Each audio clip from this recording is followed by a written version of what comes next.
A ver, chicos, muy buenos días. Este es el sexto grupo, ¿verdad? Que va a exponer el mismo que está compuesto por Héctor Joel, por Jair Javier, Johan Alejandro, Ariel Gregory y Caterine Estefanía. Este equipo es un poco diferente a los otros, ¿verdad? Son 4 caballeros y una dama. Por lo general, casi en los otros equipos son más caballeros, perdón, más damas y menos caballeros, pero esta es la excepción, ¿sí? Entonces, ¿verdad? La temática de los chicos del equipo 6 es clasificación de los climas, temperatura del aire y humedad. Entonces voy a hacer unas preguntitas, ¿verdad? Belis, Kimis, Linda. Buenos días, doctora. Buenos días, Linda. ¿Qué entiende usted por temperatura?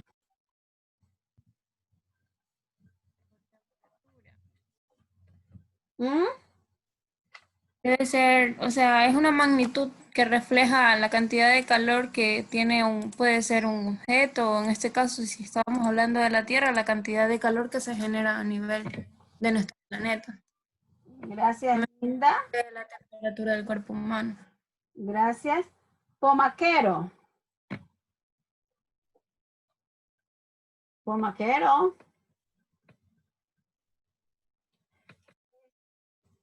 Pomaquero. Cabe señalar que estoy tomando la actuación en clase a los alumnos que no les Sí, tenía. doctora.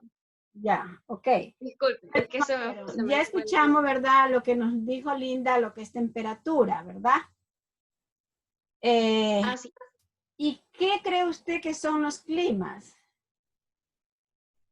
Los climas. Bueno, los climas, a mi parecer, son, en este caso, medio físico, pero hablando más que todo relacionado con la temperatura. Pueden variar dependiendo, claro está, de la estación y del lugar donde nosotros nos encontremos. Por ejemplo, ahora, si nos referimos a Manta, en este caso, la provincia, eh, dado un cierto tiempo, un cierto periodo, por ejemplo, de meses, va variando el clima. Por ejemplo, ahorita el clima está frío, puede estar caliente. Sí, pero yo le pregunto a usted, ¿qué es un clima? ¿Qué es? Es Solamente lo que le digo. ya. Por ejemplo, yo te digo, ¿qué es esto? Usted me dice, es un esferográfico, ¿verdad?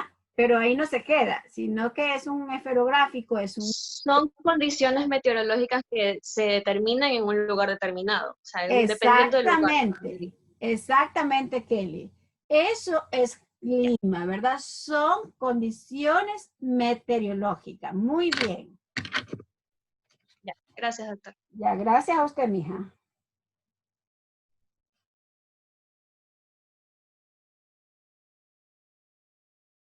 A ver.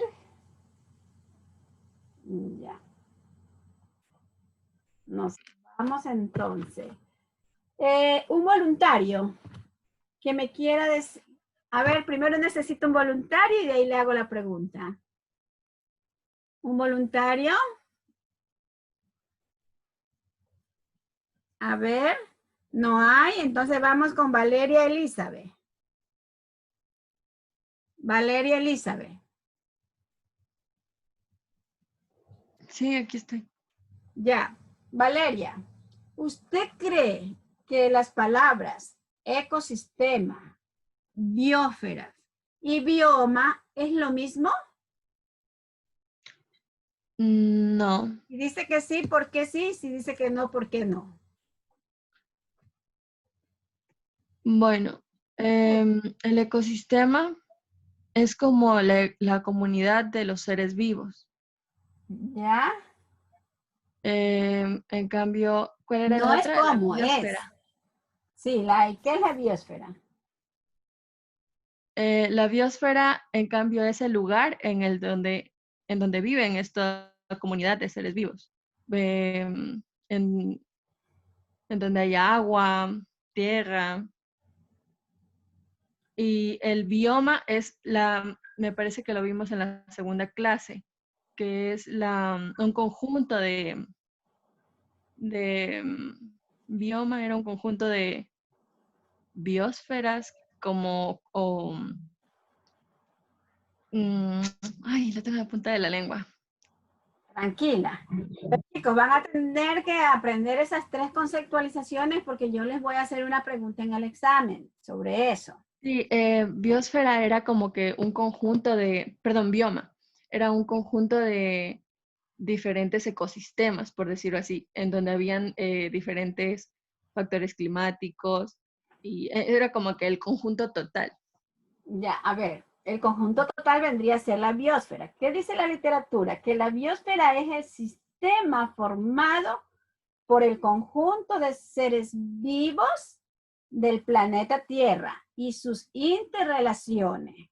Eso nosotros tenemos como bioma según la literatura, ¿verdad? Y el ecosistema es un sistema biológico constituido por una comunidad de organismos vivos en un medio físico, ¿verdad? Aparentemente, si nosotros comenzamos a analizar cada una de estas conceptualizaciones, pareciera que es lo mismo, pero en realidad son diferentes. Y lo que decíamos, ¿verdad? Del bioma, también llamado paisaje climático, ¿verdad? O el área biótica de una determinada parte del planeta, como ya lo dijo la compañera, ¿verdad? Que es donde está compuesto, esa parte del planeta está compuesto por el clima, está compuesto por la flora, está compuesto por la fauna, ¿verdad? Y también ella dijo que era un conjunto de ecosistemas. Entonces, por favor, tener claro esas conceptualizaciones, ¿sí? Entonces, ¿verdad? Ahora sí ya vamos con la exposición de los compañeros. Chicos, por favor, tendrán en cuenta de cuando ustedes se refieran a algo, relacionar con lo que han contestado sus compañeros ahorita en el diagnóstico, ¿sí?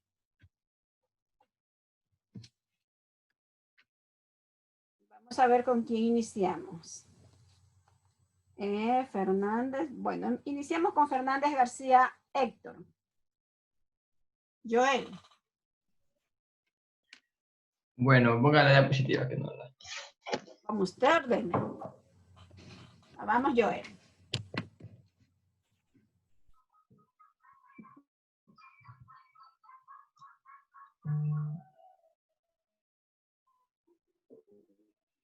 No las veo todavía, hoy ya las puse.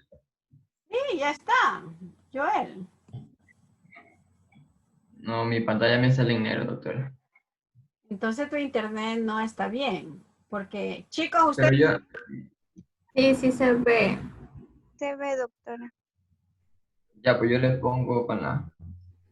Ahí nomás ciego. Con tus diapositivas expon. Sí, eso voy a decir. Estamos en la diapositiva, la de temperatura Sí. del aire y humedad, ¿verdad? Sí, esa misma. Ya. Si estamos en la tercera diapositiva, empiezo. Buenos días, compañeros. Vamos a iniciar con este tema, el cual es temperatura del aire y la humedad. Con la temperatura del aire y la humedad también van a repercutir en lo que es el clima y en otras áreas. La cantidad de agua que tiene un determinado volumen de aire va a depender precisamente de la temperatura. Esto lo podemos ver plasmado en estas dos imágenes de la parte inferior, donde en la imagen izquierda podemos ver una representación gráfica de lo que dice la literatura. Cuando la temperatura se encuentra a mayor, es decir, cuando la temperatura está elevada, se va a producir una mayor cantidad de evaporación. Por el contrario, cuando esta temperatura está disminuida, la evaporación va a ser menos. En la imagen de los lados podemos observar claramente un bosque donde se puede evidenciar la presencia de humedad. Esto se debe a la temperatura y además de esto, a la diversidad de árboles y al tamaño de estos. Siguiente diapositiva, doctora. Ya, cuando hablamos sobre presión de vapor a saturación, pues esta se designa como la máxima cantidad de vapor de agua que contiene un volumen de aire a determinada temperatura. Esto está representado en el diagrama de abajo, donde podemos ver la temperatura, que es 39.286 gramos por milímetro cúbico. perdón, por metro cúbico. Lo que nos dice es que a partir de esta temperatura ya se va a producir lo que es la saturación. En el diagrama de a los lados podemos ver lo que mencionamos en la diapositiva anterior, en la cual decíamos que a una mayor temperatura se va a producir una mayor cantidad de evaporación. Entonces, el aire caliente va a contener una mayor cantidad de vapor de agua. De modo contrario, cuando la temperatura de esta está disminuida, es decir, se va a producir una mayor cantidad de vaporización, pues el aire frío va a contener menor cantidad de vapor de agua. Siguiente diapositiva. Cuando nos referimos a humedad absoluta, pues este se designa como el número de gramos de agua por metro cúbico de aire, como se puede observar en este diagrama, donde podemos observar los números de circunferencia, los cuales hacen referencia a los gramos de agua. Y todos los que se encuentran en celeste, pues esto se designa como aire. Cuando hablamos de humedad relativa, pues esta corresponde al porcentaje de la saturación del aire con vapor de agua. Esto se calcula a partir de la cantidad de vapor de agua que contiene un volumen a un metro cúbico. El aire a determinada temperatura y presión, y la cantidad de vapor de agua si ésta estuviese en las mismas condiciones. Cuando la humedad relativa nos da un valor de 0, esto nos va a decir que el aire en esta circunstancia va a estar completamente seco. Si la humedad relativa nos da un valor de 100, hace referencia de que el aire en este caso va a estar saturado. Esto en fórmula lo tenemos de la siguiente manera, que es como un conocimiento general, el cual nos dice que la humedad relativa es igual a la presión de vapor real sobre la presión de vapor a saturación, multiplicado por 100, que vendría siendo una constante. Siguiente diapositiva. Héctor, quiero que proceda a la lámina donde está la figura de agua contenida en la atmósfera, donde hay la condensación, evaporación, la transpiración, la sublimación. Ya, la primera, ¿verdad? Sí, creo que es la primera. Es que yo la tengo en pantalla. Sí. Sí. ¿Y me podrías explicar Ya cada una de estas cosas? ¿Qué es la condensación? ¿Qué es la evaporación? ¿Qué es la sublimación? ¿Qué es la transpiración? Ya, pues bueno, la evaporación, como ya sabemos, es cuando el agua tiene una gran cantidad de temperatura, es decir, los rayos solares van a producir lo que es la evaporización del agua. Una vez que esta se evapora, esta se eleva, se enfría y se va a condensar, produciendo lo que son las nubes. ¿Ya? Una vez de las nubes se va a producir lo que son las precipitaciones que caen en forma de lluvia o de granizo, dependiendo de las circunstancias de los ¿Ya? climas. La transpiración, pues la transpiración va a estar dada por las plantas y por otros seres vivos, los cuales a medida que nosotros sudamos estamos transpirando. La sublimación, pues es el paso del aire frío, del mismo modo que se eleva y va a producir lo que son las nubes, la condensación. ¿Ya? Y una vez que ya se producen estas nubes, pues como es evidente, estas van a tener una gran cantidad de agua en ellas que posteriormente caerán al suelo de la Tierra, cumpliéndose así el ciclo. Ya. Gracias. Entonces vamos a la lámina que te tocaba, una que dice que el vapor de agua de la atmósfera. Ah, ya. Sí. Ya listo. Entonces, el vapor de agua de la atmósfera, esta va a provenir de la evaporación, ya sea del agua, de los océanos, ríos, lagos y de los suelos que poseen una gran cantidad de humedad. Esta va a estar determinada por la temperatura y el nivel de saturación del aire. Un tema importante es el de la evapotranspiración, que es la suma del vapor de agua que llega a la atmósfera en una determinada superficie. Esta puede provenir de lo que es la evaporización que se produce en el suelo y, como mencioné, también de la transpiración de las plantas y de otros seres vivos. En este diagrama, donde está la saturación, podemos ver el punto de rocío, el cual es el punto en el cual la temperatura se sutura y forma lo que es el enfriamiento para posteriormente formar lo que es la condensación. Siguiente diapositiva. Héctor, ¿usted podría dar un ejemplo que haya observado todo este fenómeno, verdad, de la temperatura o de los ciclos del agua en nuestra naturaleza? ¿Sí lo he podido ver? Claro, y si lo puede explicar. Pues en nuestro entorno lo vemos, bueno, al menos yo que soy del campo, cuando uno riega un árbol, pues aparte de que el árbol absorbe esta agua a través de sus raíces, la tierra por sí misma absorbe esta humedad. Dependiendo del día, si el día está muy soleado o si no lo está, esta tierra se va a secar con mayor velocidad. Se seca con mayor velocidad cuando la temperatura se encuentra elevada. Quiere decir que esta humedad que se encontraba en el suelo se ha evaporizado. Y así mismo pasa en el ciclo, se enfría, Sí. forma condensa y después cae en forma de precipitación. Sí. ¿En qué parte vives, Héctor? Yo vivo en Santana, doctora. En Santana. Ya. Bueno, mi familia también es de Santana. Ya, y donde nosotros también podemos observar un fenómeno aquí cerquita de Manabí, ¿verdad? No sé quiénes vivan en Montecristi. Por lo general, en Montecristi nosotros vemos la evaporización cuando, o sea, el vapor de agua, ¿no? Y cuando se condensan y que luego nosotros, sobre todo en la parte alta de la ciudad, ¿verdad? Se siente aquella brisa cuando el día está nublado. Por lo general, bueno, en esa parte alta de la asamblea, aunque haga sol, siempre se siente un aire frío, ¿verdad?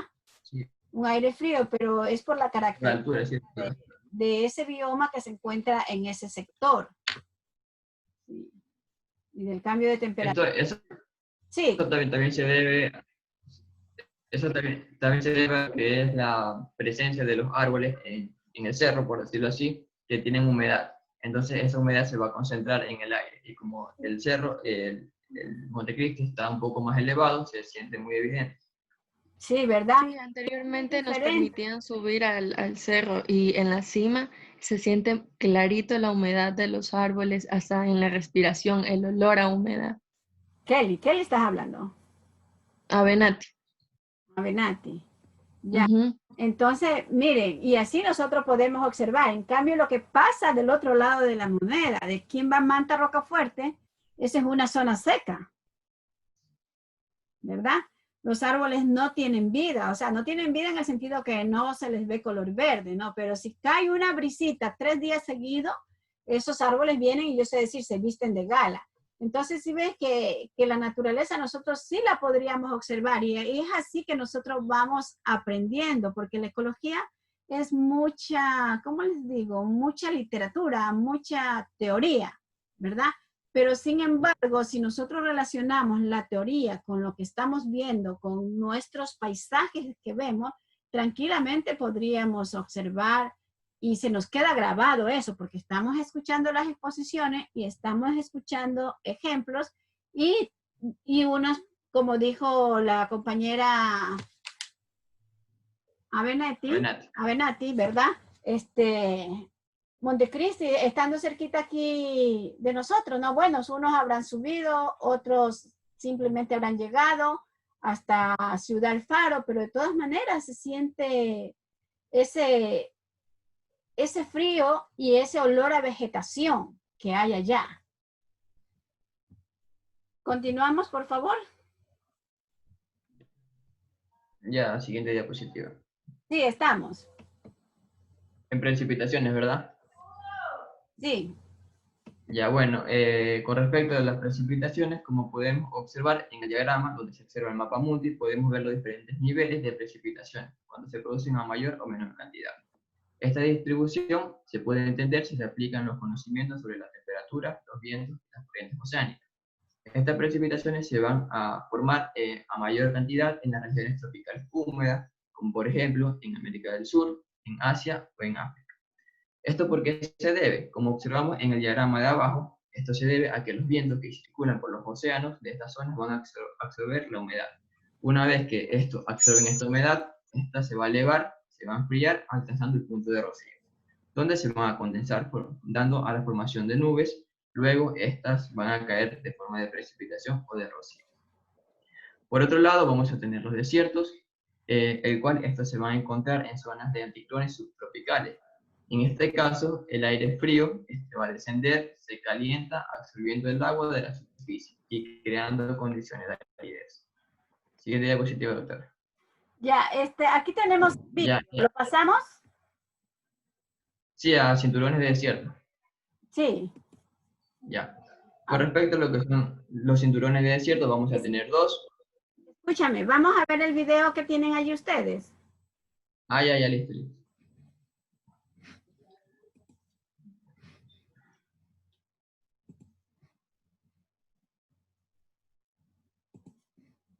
¿Alguien me puede pasar el video, por favor?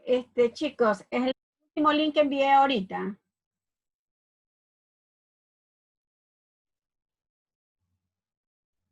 Jair, te doy el mando. Dígame, doctora. Te doy el mando para que pases ese video que está allí, el último que puse en el chat. Ya, doctora, está bien. A ver, vamos a ver. Hacer hospedador. Ya te hice hospedador, Jair. Ya, déjeme lo ubico. Sí, es el último video que está aquí. No sé si ves el cursor. Sí. ¿Ya?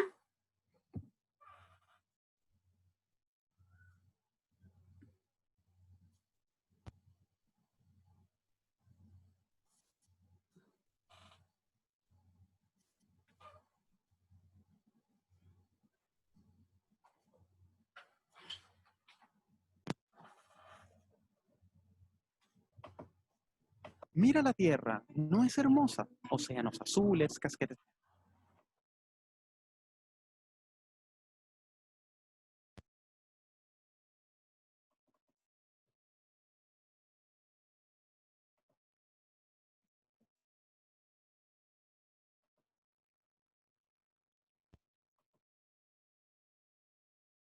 Sí, están viendo la pantalla, ¿verdad?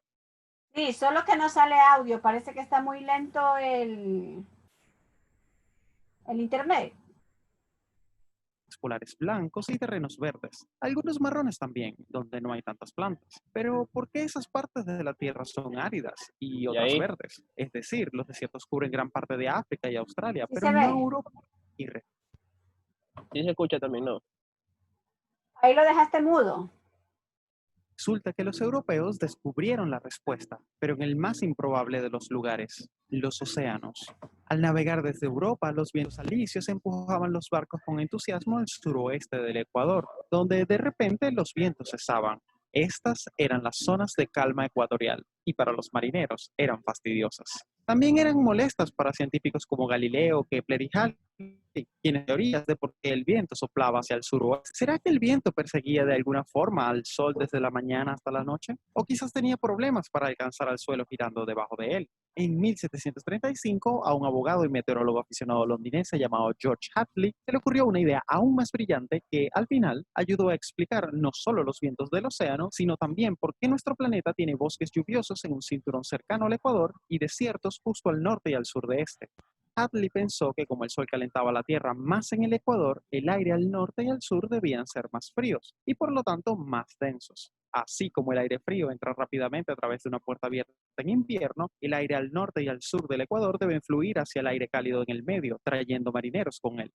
Allí, en las calmas ecuatoriales, el aire en realidad no dejaba de moverse. Simplemente se dirigía hacia arriba. Era calor subiendo para dar paso al aire más denso fluyendo desde ambos lados. Y aquí es donde vienen los verdes y marrones de la Tierra.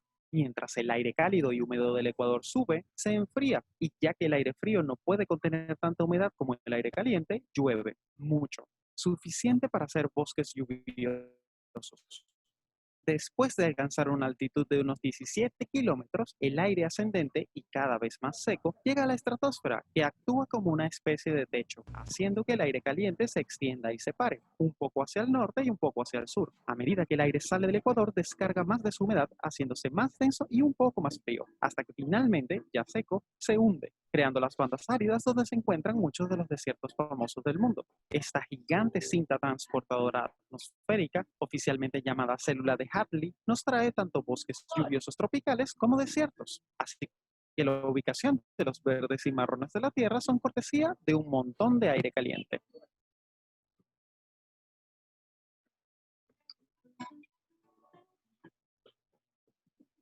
Ya, seguimos.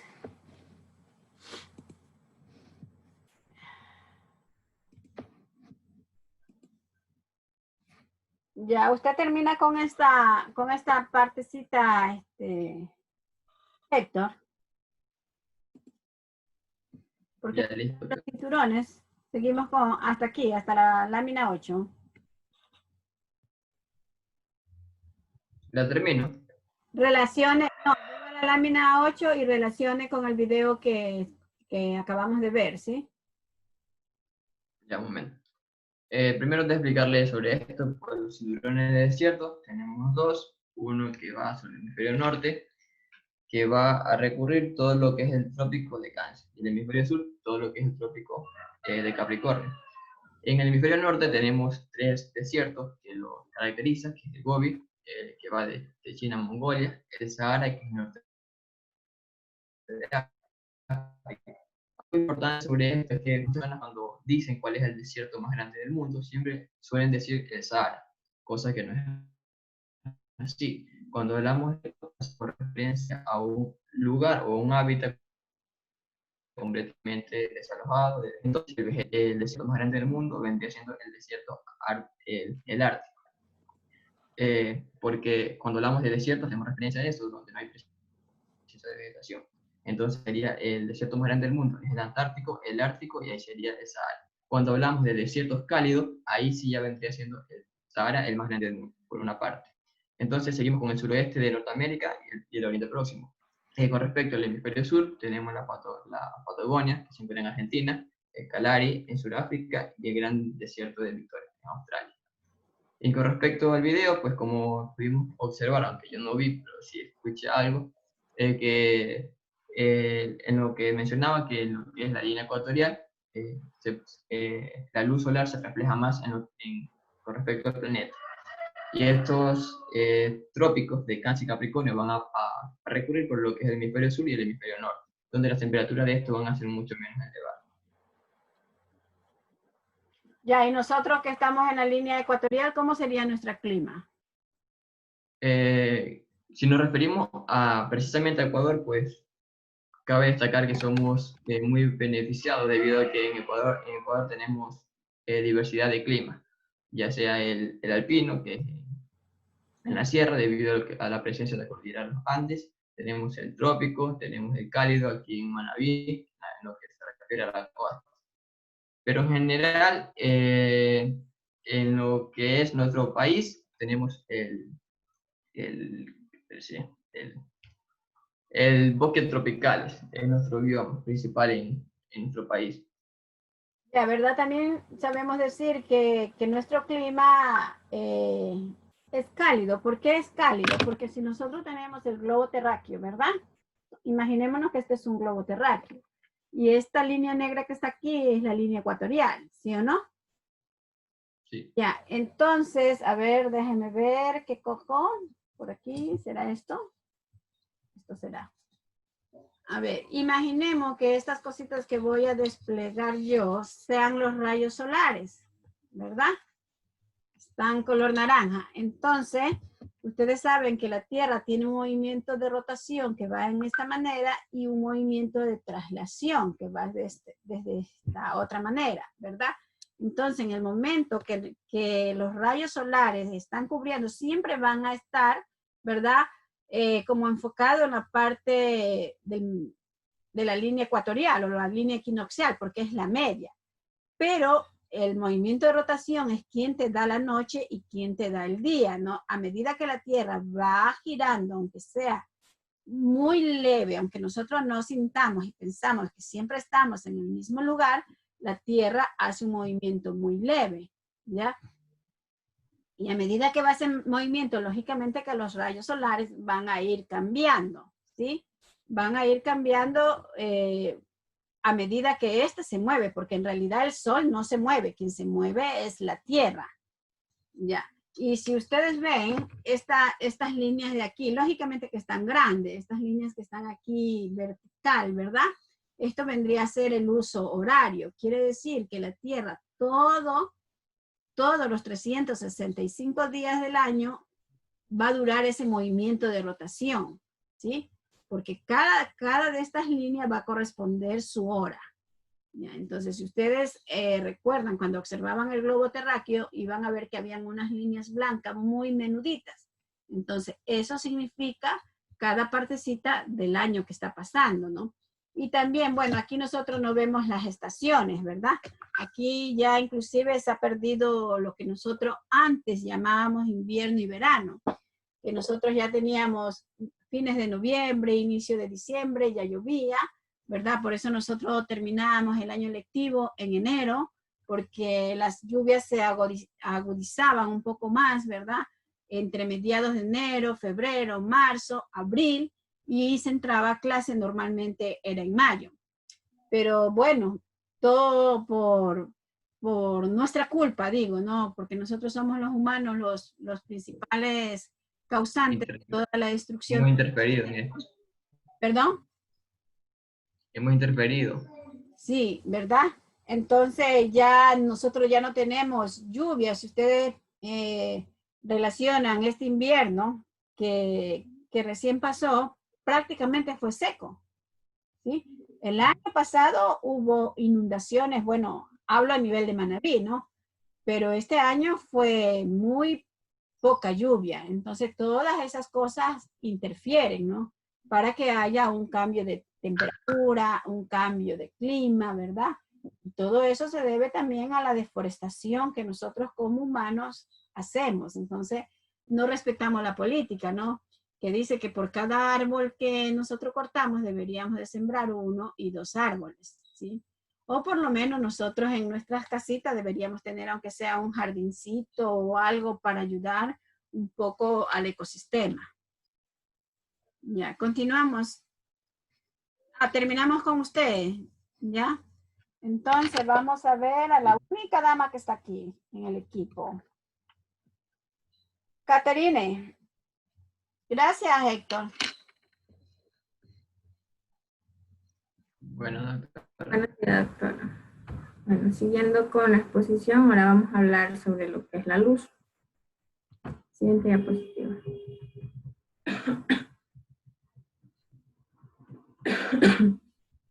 Estamos iguales. En ecología sabemos que va a ser más interesante conocer la cantidad de luz que reciben las plantas y que intervienen en el proceso de fotosíntesis, así como las posibles repercusiones de las horas de luz sobre las actividades de los organismos acuáticos y terrestres. Esto nos quiere decir que el ser humano, tanto plantas, animales y los seres acuáticos, tenemos que tener un porcentaje de luz para poder vivir. Sin esta, no se podría tener una sustentabilidad hacia nuestro bioma. También nos dice que de la radiación fotosintética, esta va a estar activa, que va a ser la luz visible, que van a recibir las plantas y van a reflejar entre un 6 y un 20%, y que también va a reflejar en 70% de la radiación infrarroja y en 3% de la ultravioleta. Nos dice también que el cordón... ¿Mande? Siga, siga. Nos dice también que el color verdoso de las hojas de los árboles y de todas las plantas, esta se va a deber a que se refleja en la luz mientras se absorbe tanto el violeta, el azul y el rojo. O sea, la combinación de todo eso va a ser un reflejo de la luz verde de las hojas de las plantas. ¿Ya? También nos dice que la luz azul va a ser una de las más efectivas para la fotosíntesis.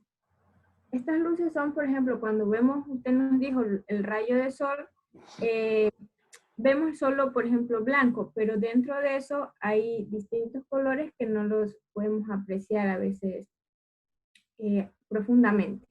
Pero esos colores van a estar ahí. Caterina, una pregunta. Sí. ¿Verdad? Ahorita con esto del COVID hay termómetros con rayos ultravioletas, hay termómetros infrarrojos. ¿Usted cree que en el momento que nosotros, por decir, vamos al comisariato, ¿ya? y nos toman la temperatura al entrar en el bloque y después otra vez en la tienda, y si vamos por ahí otra vez al banco, otra vez vuelven a tomar la temperatura. ¿Usted cree que eso podría causar daño por las radiaciones que... En realidad, lo creo, sí. Y también estaba viendo en un documento que muchos rayos, de estos rayos de estas máquinas a la larga causan daño, pero también vamos a ver dependiendo qué tanto sale la población. Por ejemplo, yo casi no salgo, así que creo que una vez o dos veces no me haría mal. Pero las personas que pasan continuamente fuera y que tienen que someterse a esto diariamente, dependiendo 2 o 3 veces, creo que sí le va a afectar. Ya, y según usted, lo que ha leído, ¿qué perjudica más, la radiación infrarroja de los termómetros o la ultravioleta? La radiación infrarroja de los termómetros. ¿Ya?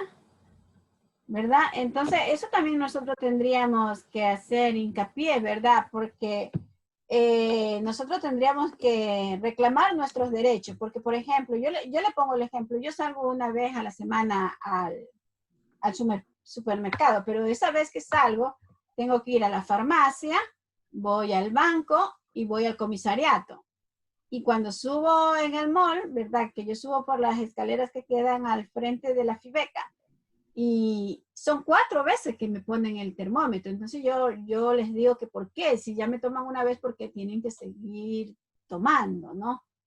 Y imagina, si de poquito en poquito, bueno, ya ahorita en Supermaxi ya te pregunta dónde, o sea, en el Mall del Pacífico te pregunta dónde quiere que te tomen la temperatura. Entonces, por lo general, ¿qué es lo que dicen los expertos? Que no deberíamos de dejarnos tomar esta temperatura a nivel de la cabeza, ¿no? Por la sensibilidad de las neuronas que se podrían afectar.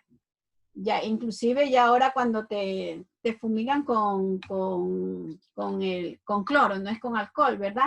Ya también te preguntas si tú te dejas, porque también se ha escuchado de que mucho cloro te puede provocar alergia.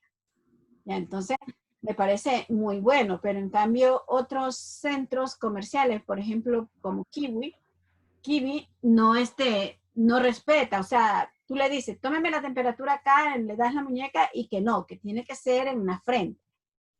Entonces yo les dije ayer, ustedes están yéndose en contra de los derechos humanos. Y cuando yo le dije eso, pasó otra señora, justo cuando ya salíamos, ¿verdad?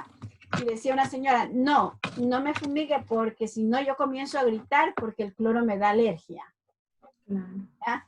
Entonces ese señor se puso bravo, pero es que ellos deben de, en tal caso, si ellos no ceden a lo que el usuario pide, en tal caso ellos deberían de decir, ¿sabes qué? Si no se deja, no entre, ¿no? Y eso podrían decir, pero ellos no lo van a decir porque si uno va, no va por pasear, sino porque necesita comprar algo de ahí.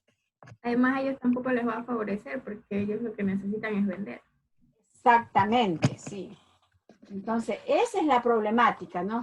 Entonces, muchas veces, ¿verdad? También por desconocimiento, eso es lo que pasa. Entonces, vamos a ver este video. Este video que han puesto es corto. Lo puso el compañero Guamán, creo. Compañero. Ya, disculpe, doctora. El video en sí solamente lo que son, creo que unos 3, bueno, los 2 primeros minutos, si los 2 primeros 2 minutos trata de lo que es la luz. No puedo encontrar un video que sea muy, ya, entonces ahí se lo pero, envié. Por favor, Jair, este que está aquí, otra vez te voy a hacer hospedador. Jair. Sí, doctora, ya lo estoy. Ya te hice hospedador, ¿verdad?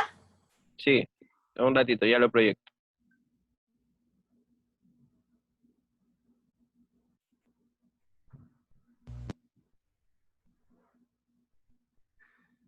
La energía solar.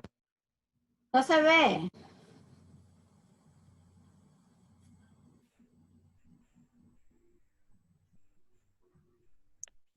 Ahí sí, lo pueden ver. Sí. Y su importancia en los ecosistemas. Las plantas logran realizar la fotosíntesis gracias a la energía y la luz solar. Por consecuencia de este proceso mediante el cual las plantas transforman el dióxido de carbono en oxígeno, nosotros podemos respirar un aire menos contaminado. Una acción muy importante del sol es el cambio de temperatura, es decir, la presencia del ciclo del agua. Sin la energía proveniente del sol, el agua se mantendría en un solo estado, probablemente el sólido, y no podríamos sobrevivir. La ubicación del Sol es de vital importancia en la Tierra. De acuerdo con la distancia, la temperatura varía. Entre más cerca se esté del Sol, hay más calor, y entre más lejos esté de él, hay más frío. En las estaciones, estos cambios del ambiente se presentan por la acción de la Tierra de alejarse y de acercarse al Sol. Estos cambios son buenos, ya que sin ellos algunos ecosistemas no podrían proliferar y varias especies dejarían de existir. Finalmente, las mareas son provocadas en parte por la atracción del Sol. Las mareas son de gran importancia, ya que de los movimientos acuáticos, es decir, las olas, también obtenemos energía. Altura, latitud y vegetación. Ya solo hasta ahí trata de lo que es la luz, doctora. Y ahí ya se pasa con otros temas. Ya.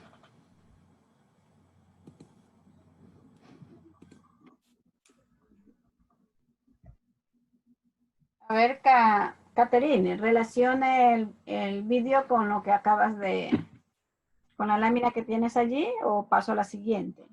La siguiente. Ya, pero relaciona, por favor. Okay.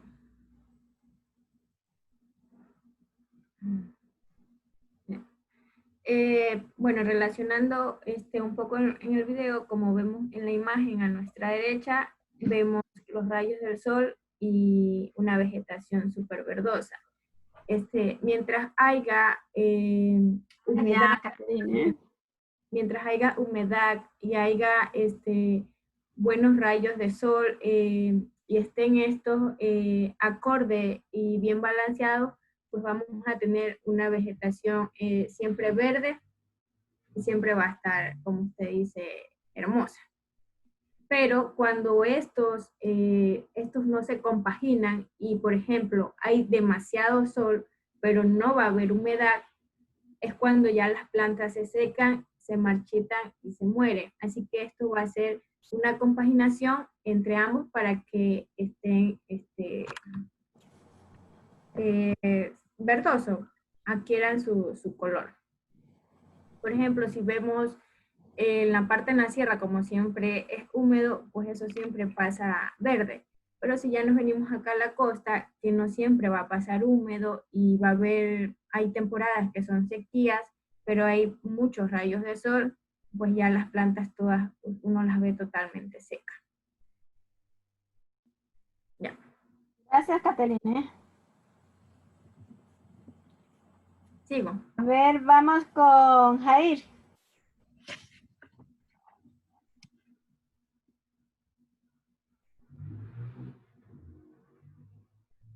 Bueno, yo les había, hasta que Jair se conecte, ¿verdad? Yo les había puesto estas interrogantes, que ya inclusive es la que hice al inicio, ¿verdad? Antes de que ustedes empezaran a exponer. Entonces, ¿qué son los biomas? Pero sin embargo, también les añadí aquí qué es un ecosistema y qué es una biosfera, ¿verdad? Que es lo que nosotros al inicio conversamos un ratico y que les dije que estas conceptualizaciones tienen que tenerla bien clara porque yo les voy a hacer una pregunta al respecto en el examen, ¿sí? Y acá, ¿verdad? Es lo que tenemos, son los biomas del planeta. ¿verdad? Entonces, aquí están los colores. Bueno, tenemos todo lo que es nuestro planeta Tierra, ¿verdad? Lo que se puede visualizar. Y ustedes ven aquí la lectura, que todo lo que está blanco es un desierto, ¿verdad? Que todo lo blanco es desierto. Tenemos aquí lo que llaman tundra, ¿verdad? Que es este color lila, y así sucesivamente tienen los colores, ¿no? Que, pues, que en la exposición, pues, Jair, ¿verdad? Nos pueda comentar sobre qué son cada una de ellas, ¿no? Y así vamos teniendo cada una las coloraciones y las lecturas, ¿verdad? Dependiendo de dónde estemos ubicados. Si estamos ubicados en la parte norte, si estamos ubicados en la parte sur, ¿verdad? Si estamos ubicados en medio como nosotros o en Centroamérica. Y luego, pues acá tenemos ya el océano Ártico, ¿verdad? Tenemos por el otro lado el océano Pacífico, hacia el sur el océano Índico, ¿verdad? Y tenemos parte de los otros países que no pertenecen a la América. ¿Continuamos, Jair? Ya. Hola. Hola. ¿Sí? Buenos días, doctora y compañeros. Yo les voy a hablar acerca de lo que es la clasificación de los biomas. Una vez entendido cada una de las teorías acerca de lo que es la temperatura, lo que son los climas, lo que son las precipitaciones, cada uno de estos conocimientos nos van a ayudar a determinar la clasificación o la determinación de un bioma en específico. Tenemos que saber que la circulación atmosférica va a provocar los principales o los diferentes patrones de climas que se van a representar en distintas áreas del planeta. Esto va a estar dado, como ya lo mencioné, por la temperatura y las precipitaciones. Como vimos en el video de precipitaciones, los vientos alisios van a determinar la cantidad de aire y la temperatura de aire de cada una de las partes de nuestro planeta. Y esto a su vez va a determinar una estructura o un patrón en general para determinar un bioma. Esta clasificación fue dada por Walter, en donde determina los tipos de biomas o los tipos de climas que se van a encontrar alrededor de nuestro planeta. Vamos a encontrar diferentes zonas climáticas, las características climáticas de cada uno y la vegetación que va a presentar. En la zona climática vamos a hablar primeramente de la zona ecuatorial, la línea ecuatorial, en donde, como vimos en el video, vamos a encontrar una calma de lo que son los vientos alisios y la temperatura. En esta zona vamos a tener características climáticas como las son regiones muy húmedas por el exceso de vegetación y precipitación que vamos a encontrar, y a diferencia de estos vamos a tener diferencias de temperaturas en las estaciones, donde vamos a encontrar estaciones mayormente secas con un clima más seco y cálido, o temperaturas mayormente húmedas con clima más frío. El tipo de vegetación que vamos a encontrar en esta zona climática van a ser los bosques tropicales, que por lo general son bosques húmedos, cálidos y con gran cantidad de temperatura. Puesto que el nivel de saturación de aire que vamos a encontrar en esta zona va a ser mayor, dado que la evapotranspiración, dado por la gran cantidad de vegetación, va a determinar esta zona climática. Un ejemplo de esta es nuestra selva amazónica, en donde podemos encontrar regiones húmedas debido a la gran cantidad de agua que tiene la tierra y la gran cantidad de vegetación que encontramos en esta zona. La siguiente zona climática que vamos a tener es la zona tropical. Estas zonas por lo general van a tener características climáticas como lo son veranos muy lluviosos e inviernos mucho más secos y fríos. A diferencia de nosotros, dentro del Ecuador, en donde los veranos por lo general son más secos y los inviernos son mucho más lluviosos y fríos. En el tipo de vegetación que vamos a encontrar en estas zonas van a ser los bosques estacionales. ¿Qué quiere decir los bosques estacionales? La doctora antes hablaba sobre la vía Manta Rocafuerte, en donde muchos árboles se encuentran secos por gran cantidad de tiempo, y cuando llega una parte lluviosa de nuestro clima, estos empiezan a florecer. Estos se conocen por lo generalmente como bosques estacionales y van a estar determinados por la característica climática de cada una de las zonas. Siguiente diapositiva, por favor.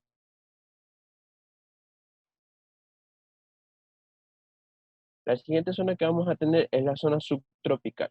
Esta zona subtropical por lo general va a tener una característica climática de lo que son las zonas áridas y vamos a encontrar lo que son las vegetaciones de selva. Como nombraban antes mi compañero Joel, nosotros somos uno de los países con mayor diversidad de lo que son climas y biomas.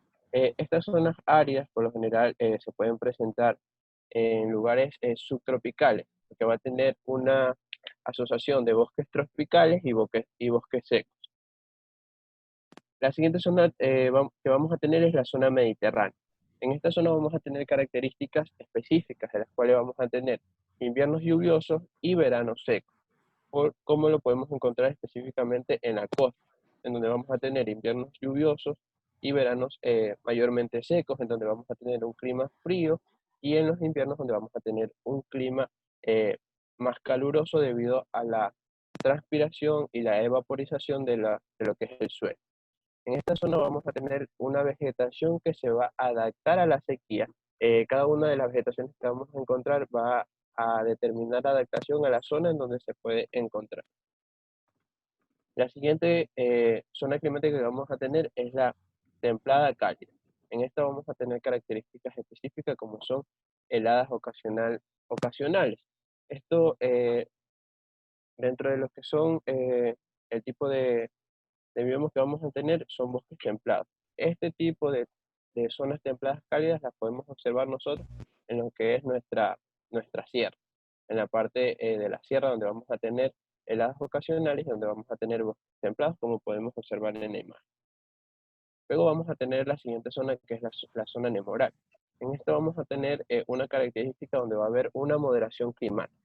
¿Qué quiere decir esto? Que vamos a encontrar desde bosques templados y estos van a poder ser resistentes a diferentes tipos de heladas ocasionales que se dan en las zonas climáticas que vamos a encontrar, ya sea en invierno o ya sea verano o la transición de los mismos. Otra de las zonas que vamos a encontrar es la zona continental. Esta zona continental va a tener características como lo son veranos calurosos e inviernos fríos, y por lo general va a presentar una zona de aridez. Esta zona de aridez lo vamos a poder ver representado en lugares como son las praderas y los desiertos. Una de las zonas más características para esta zona continental es el África, mayormente el África occidental. La siguiente zona que vamos a tener es la zona boreal. En esta zona boreal las características principales van a ser veranos frescos e inviernos largos. Este tipo de zonas boreales las podemos encontrar en países como son Canadá, que están cerca de lo que es el Ártico. En estas proporciones vamos a tener características tales como la taiga, en donde va a haber una relación entre los bosques secos y húmedos y los inviernos por lo generalmente son largos. En estas zonas las vegetaciones van a estar adaptadas a su supervivencia con este tipo de clima. La siguiente zona que vamos a tener es la zona polar, que la vamos a encontrar en los árticos, en donde vamos a encontrar veranos muy cortos, que van a ser frescos, y los inviernos mayormente largos y muy fríos, debido a que las precipitaciones y la luz solar en estas zonas van a ser diferentes a las demás antes pronunciadas. En esta vamos a encontrar vegetaciones muy bajas y por lo general no se van a encontrar muchos árboles. Yeah. Voy a retroceder un poquito, ¿verdad? Si ustedes pusieron atención a lo que dijo Jair, ¿verdad? Vemos que todas estas partes de esta columna de aquí, ¿verdad? Y lo de aquí, todo esto que está en esta columna de aquí es lo que aparece con estos colorcitos, ¿verdad? Dependiendo del país donde están, pues nosotros nos vamos a los colores y decimos, ah, eso es un desierto, acá es un desierto polar, y así sucesivamente, ¿verdad? Si ustedes pusieron la atención a todo lo que dijo Jair, si ustedes ven aquí todos estos nombrecitos que están aquí abajo, son los que están aquí en esta columna, y estas son imágenes, ¿verdad? Que corresponden a cada una de esta columna, ¿sí? Por favor, mucha atención, que de pronto yo les puedo poner una imagen en el examen, ¿verdad? Una imagen de esto y yo les digo, a ver, dígame a qué pertenece. Puedo poner A, B, C, a una vegetación desértica, una vegetación adaptada a la sequía, o le puedo poner pertenece a un suelo subtropical, un suelo mediterráneo, o le puedo poner este templado cálido, ¿sí? Entonces, eso es lo que a cualquiera de estos biomas. Entonces, mucha atención, ¿sí? Ya, seguimos. Ya, esa clasificación que podemos observar de cada una de las características de las zonas era dada por Watt. Ahora vamos a tener otro tipo de clasificación que es comúnmente utilizado dentro de lo que es el estudio de lo que es la ecología, que es la clasificación realizada por Whittaker. Esta va a relacionar los biomas que vamos a encontrar y estas clasificaciones van a estar dadas de forma general, con carácter general, y en donde vamos a tener delimitada cada uno de los biomas que vamos a encontrar alrededor del planeta. Al igual que la imagen que presentó la doctora en una sola diapositiva, aquí también podemos encontrar las diferentes zonas donde vamos a encontrar los biomas propicios. Vamos a tener una imagen donde vamos a tener la clasificación realizada por Whittaker. En esta se van a relacionar los diferentes biomas, desde los que van a tener precipitaciones más altas hasta los que van a tener precipitaciones más bajas. De la misma forma, temperaturas más altas a temperaturas más bajas. Esto se realiza generalmente en un estudio de tasas anuales. En esta parte se pueden distinguir 9 grandes formaciones vegetales o biomas en función de la vegetación que va a predominar en cada zona, como lo determinaba anteriormente. Cada vegetación que vamos a encontrar en los distintos biomas va a estar adaptado a los climas de los mismos para su supervivencia. ¿Y cómo va a estar determinado este clima de los biomas? Por la temperatura y la precipitación que se va a determinar en cada uno. Esto va a estar asociado de igual manera a la cantidad de luz que pueda proyectarse a nivel terrestre o en cada una de las plantas de cada una de estas zonas. De esta forma podemos determinar que el bioma con mayor precipitación y con mayor temperatura van a ser los bosques tropicales. Estos bosques tropicales y los bosques tipo de los que son selvas, bosques estacionales tropicales y los bosques templados van a determinar una mayor temperatura. ¿Por qué? Porque al existir mayor vegetación, las precipitaciones van a ser mucho mayores. Como podemos observar, por lo general estos tipos de biomas los vamos a encontrar en la zona media ecuatorial, dado que los vientos determinan la temperatura de la transición del aire y de la humedad, y en este punto se va a determinar mayor precipitación, mayores lluvias, a lo que se va a asociar mayor transpiración, mayor evaporización, y por lo general en estas zonas la luz demora en llegar hacia el suelo por la cantidad excesiva de vegetación. Luego vamos a tener las subclasificaciones en donde vamos a tener las sabanas, las praderas, las taigas, que estas van a representar una menor cantidad de temperatura a diferencia de los que son los bosques tropicales, las selvas, los subtropicales o los estacionales.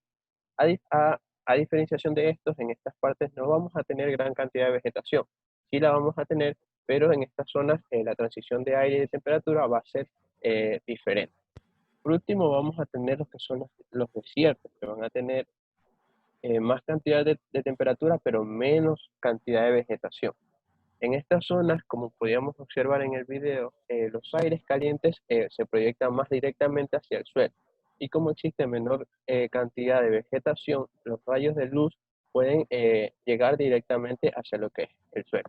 Y de esta forma vamos a tener que en estas zonas desérticas la temperatura va a ser alta por el día y la tarde y van a ser bajas por la noche, dado a que los vientos cambian su posición y la luz solar ya no llega directamente hacia el suelo.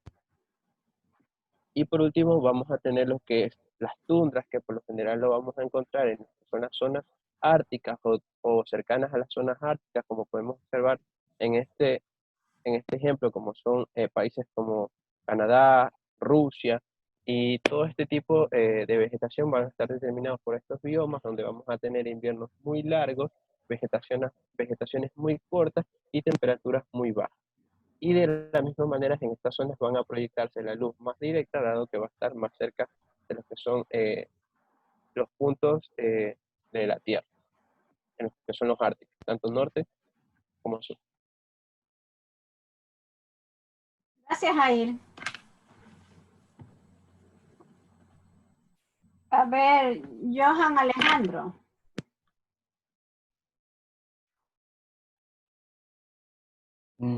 Buenos días, doctora. Buenos días, Johan. Bien, siguiente diapositiva. Yo les vengo a hablar acerca de los efectos del cambio climático sobre los organismos.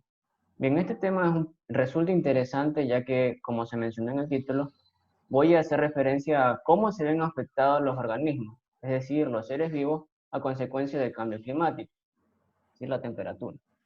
Bien, primero que todo tenemos que en los últimos años se están produciendo una serie de cambios globales que afectan a todo el planeta, entre los que se puede destacar el cambio climático, el cual va a tener una gran repercusión sobre todos los organismos y ecosistemas.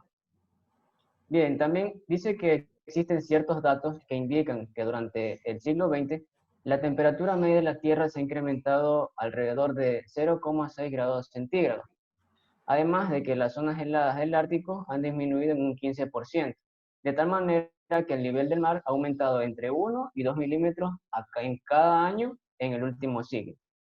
Además, también se menciona los cambios climáticos que han sufrido ciertas regiones en los niveles de precipitaciones y otros datos más. Siguiente diapositiva.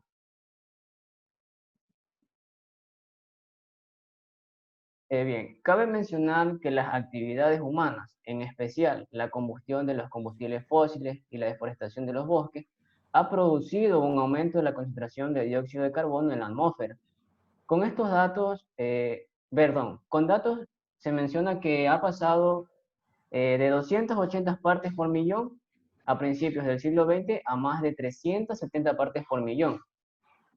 Por lo tanto, que existe una preocupación de los cambios que está sucediendo, de tal manera que ha llevado a desarrollar diferentes modelos matemáticos para poder predecir el clima en los próximos años. Bien, la finalidad de estos modelos indican que en las próximas décadas el clima va a ser más cálido debido al incremento de los gases invernaderos. Entre ellos tenemos el dióxido de carbono, el metano y los clorofluorocarbonados, entre otros.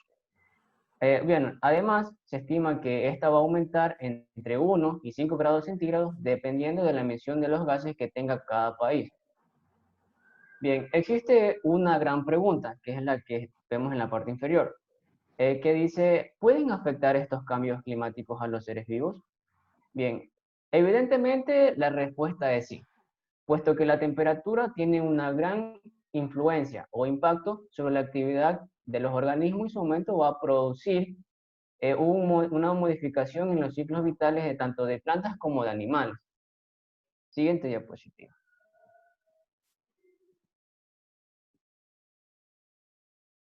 Bien, también se han detectado los efectos del cambio en los procesos de floración y fructificación de algunas plantas. Bien, además el cambio climático también está provocando diferentes respuestas en las diferentes especies, pudiendo llegar a alterar la estructura de las comunidades e influir en las interacciones entre las distintas especies. Un ejemplo sería en el caso de las plantas y con los insectos. Al no producirse una sincronización entre ambos, no va a haber un correcto resultado. Bien, el cambio climático también ha afectado a la conducta de algunas aves migratorias debido a la anticipación en la floración y formación de los frutos de las plantas, además de la aparición de otros insectos. Veamos un ejemplo. Tenemos el ejemplo de las golondrinas. Bien, estas dice que en lugar de adelantar su llegada, esta se va a retrasar alrededor de 15 días.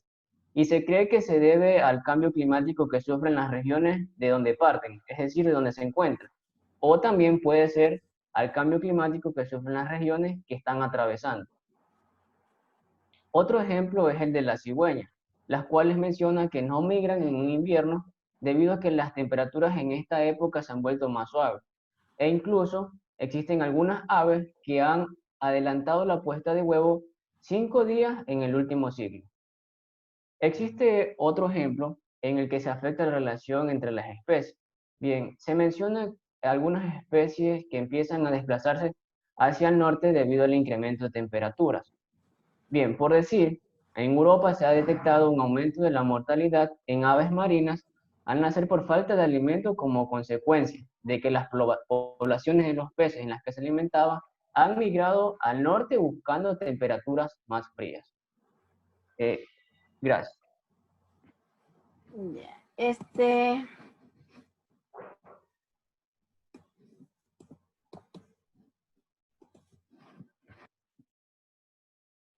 Jair, ¿puedes poner este otro video? Por favor. Mucha atención, Guamán. Ya, doctora, ya voy. Gracias, Johan. Bueno, doctor. ¿Guamán está? Sí, sí, doctora. Sí, la escuché. Mucha atención al video, ¿sí?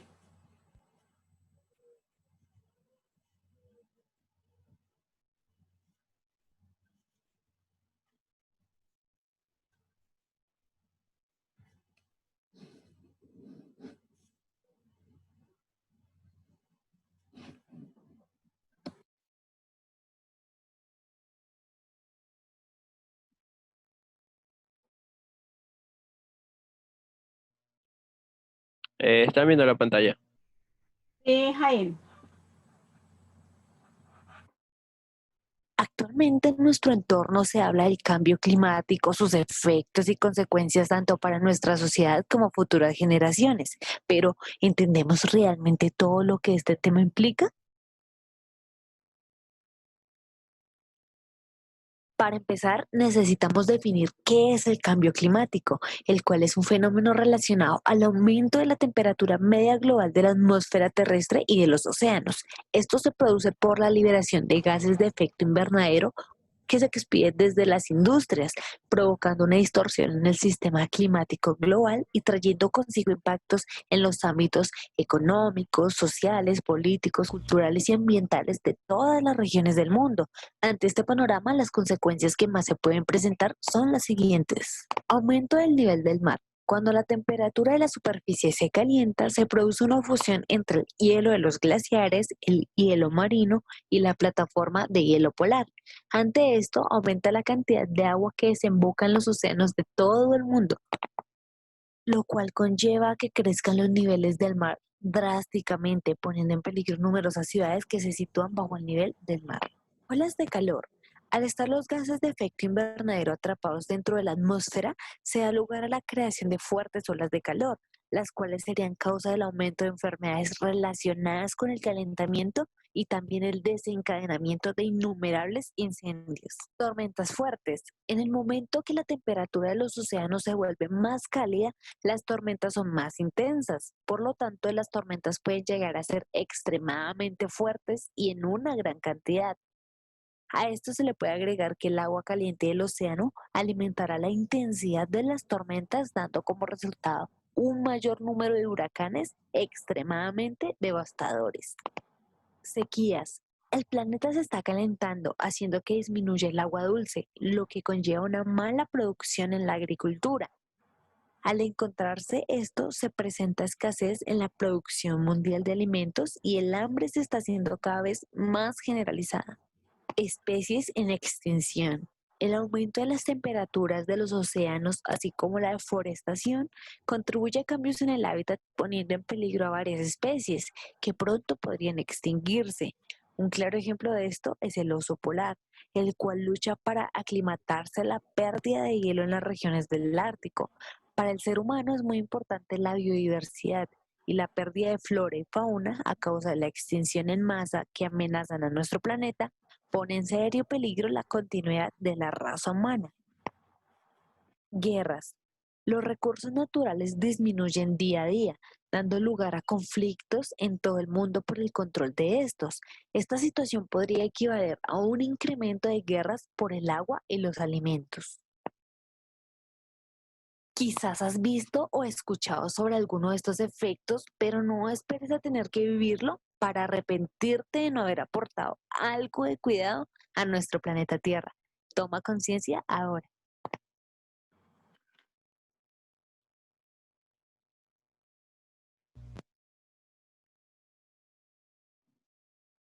A ver, Guamán.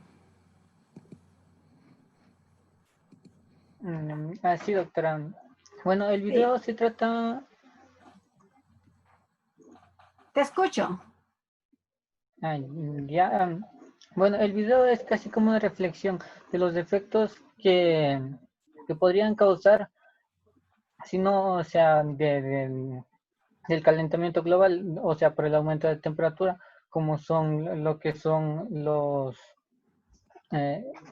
el aumento del nivel del mar.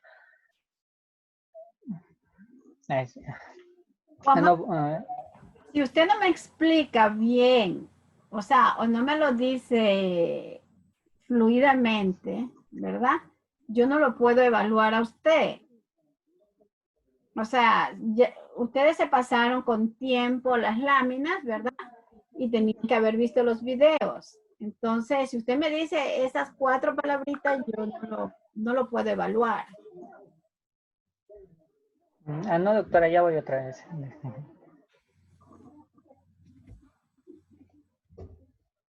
Bueno, el video en sí trata de lo que es el cambio climático, que el cambio climático es un fenómeno del aumento de temperatura que es por la liberación de los efectos de efectos invernaderos. Bueno, algunos efectos que esto podría causar en el planeta son lo que es el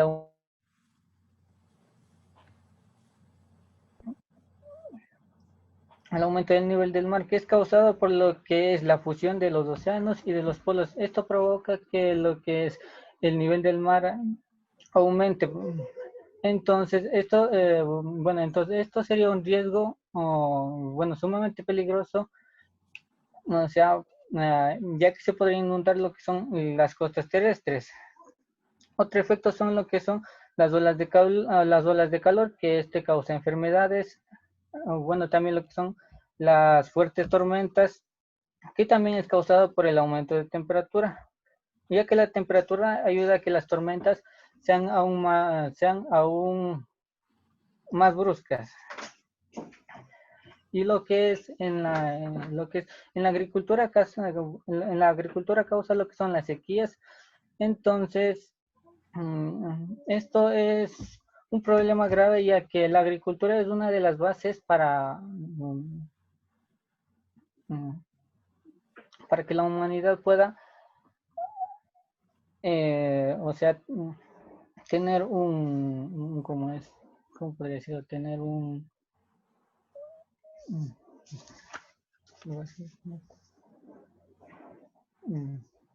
otro efecto es lo que es la extinción de especies, que es causado por la pérdida de ecosistemas. Y también lo que son las guerras, por lo que es por los recursos principales, ya que estos, por la explotación del ser humano, causa muchas, ¿cómo puede decirlo? Muchas. A ver, ¿a qué se refiere de las guerras? Bueno, en sí el video trata de lo que es de las guerras, ya que en sí la humanidad desgasta mucho lo que es los recursos del planeta. Entonces, desgastas mucho los recursos del planeta. ¿Qué me quiere decir usted con eso? ¿O qué entiende? Bueno, por ejemplo, sería lo que es la materia prima, lo que son los árboles. En sí, el planeta no tiene suficiente, gran cantidad de árboles para desgastarlo así excesivamente. No es así. Cuando nos hablamos de la guerra, ¿verdad? ¿Qué es lo que pasa? Es bien cierto que nosotros como seres humanos, ¿verdad? Hemos contribuido a que nuestro ecosistema se vaya destruyendo poco a poco, ¿verdad? Hace algunos días, en clases anteriores, yo les había dicho que va a haber una guerra por el agua, ¿verdad? Es guerra por el agua, pero este video nos habla de guerra por el agua y guerra por los alimentos. ¿Qué quiere decir? Que como se destruye, se derriten los polos, ¿verdad? La temperatura aumenta, pues lógicamente en la agricultura no se va a poder sembrar, si se siembra no se puede cosechar como se hace hasta ahorita, ¿verdad? Posiblemente a medida que ya se está destruyendo cada día más nuestro planeta, pues lógicamente no vamos a tener que comer. Y por ahí, salvo que, por ejemplo, el compañero que vive en Santana, ¿cómo se llama? Héctor, a lo mejor Héctor sí va a tener algo que comer. Y quizás nosotros, como sabemos que Héctor tiene familia en Santana, vamos a armar la guerra, a quitarle los alimentos que ellos tienen, el poca agua. ¿Por qué? Porque con la destrucción, ¿verdad? Y el descongelamiento de los polos, ¿verdad? También nos dice que se está perdiendo o está disminuyendo la cantidad de agua dulce que podríamos, que tenemos ahora.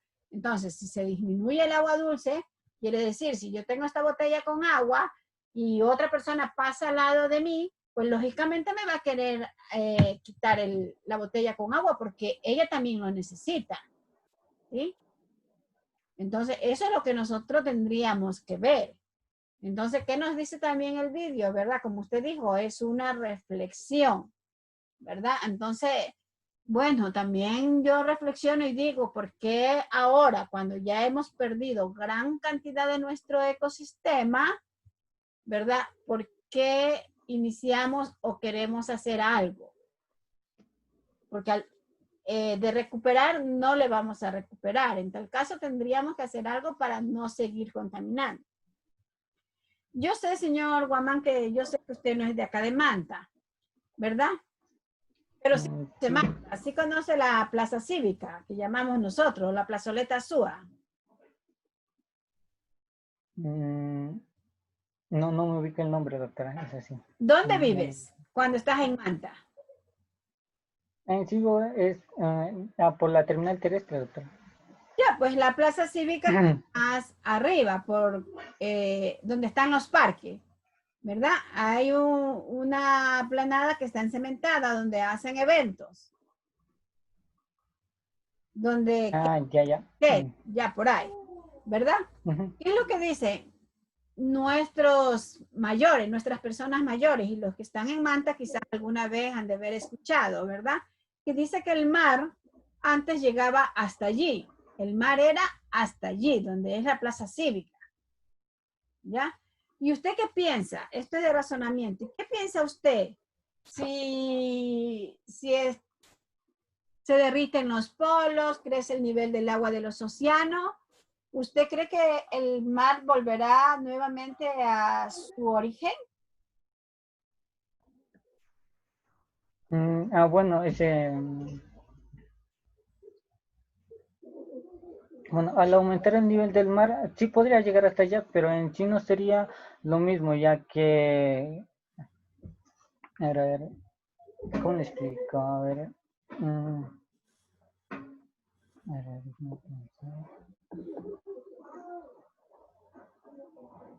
A ver. Sí, sí podría llegar hasta allá, pero, o sea, como es, pero tendría que pasar varias décadas para que pueda llegar allá. Pero en sí no sería lo mismo, doctora, porque lo que es como antiguamente ya era natural y ahora que aumenta el nivel del mar podría ser ¿cómo sería? Un efecto muy negativo. Bien.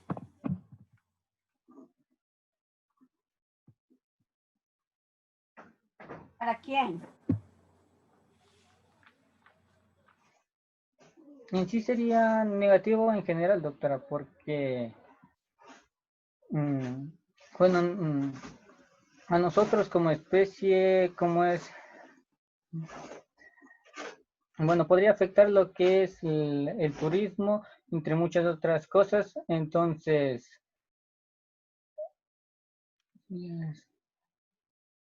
Guamán, le recomiendo que tenga un poco más de soltura, ¿sí?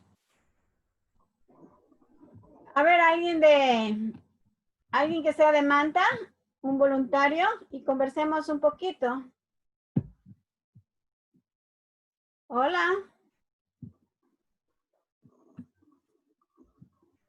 ¿Se fueron? No, doctora. No, doctora, aquí estamos. A ver, alguien de Manta. Jair, ¿de dónde es usted? Yo soy de Tosagua, doctor. Caterine. De Tosagua. Alguien me manda, sí tiene que ver, no me hagan buscar el archivo cuando les pregunté de dónde era.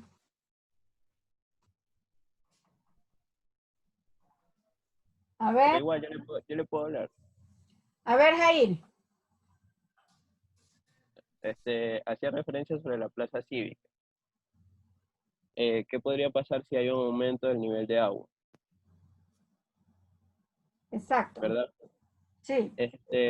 Pues bien, alrededor del mundo, hace muchos años se ha hablado sobre el gran problema del impacto climático que se está dando por el calentamiento de la Tierra.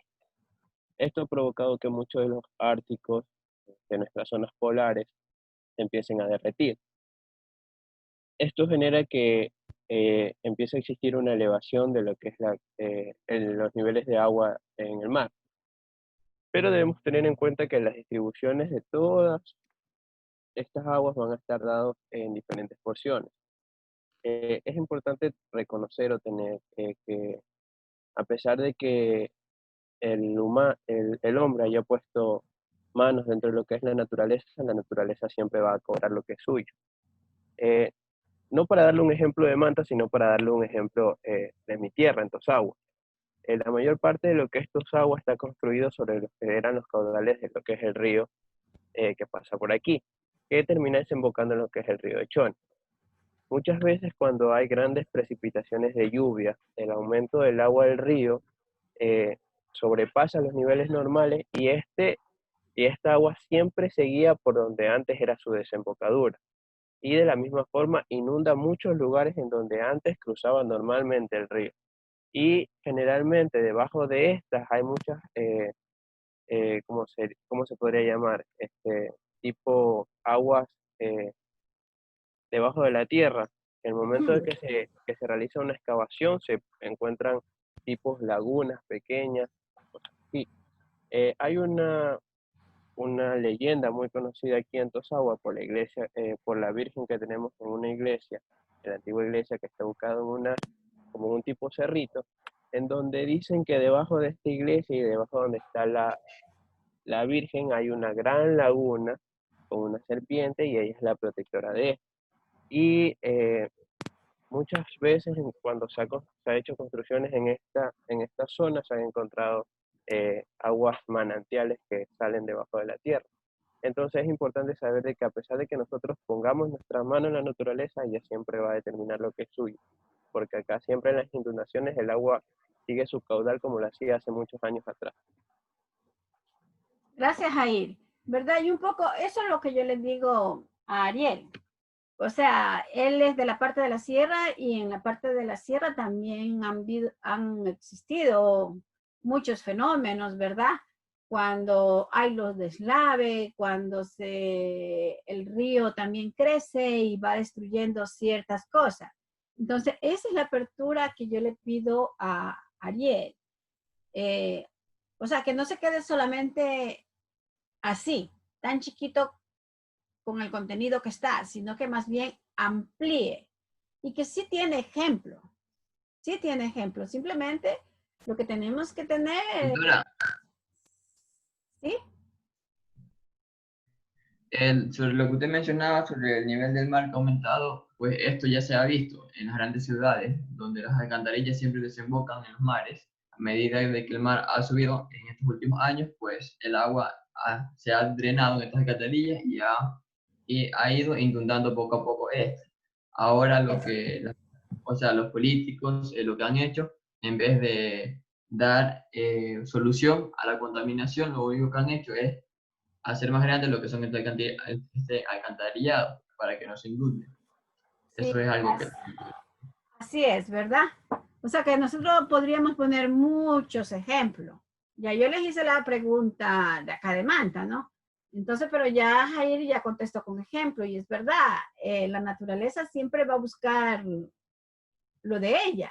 Entonces, lógicamente que nosotros a lo mejor ni ustedes, quizás sus nietos, van a ver después de 20 años, 30 años, a ver qué es lo que está pasando con nuestro ecosistema, si realmente el mar va a volver a ese lugar. ¿sí? Y a lo mejor sí, ¿no? Y por ejemplo, hay muchas estructuras que están hechas a nivel del mar y ustedes pasan y ven que están a la venta. Entonces, un poco también como para decir, buscar un lugar que no esté tan cerca y cuando pase eso, no quedarme sin nada. Eso también podría ser. Entonces, imagínense tantos ejemplos que nosotros podríamos dar, ¿verdad?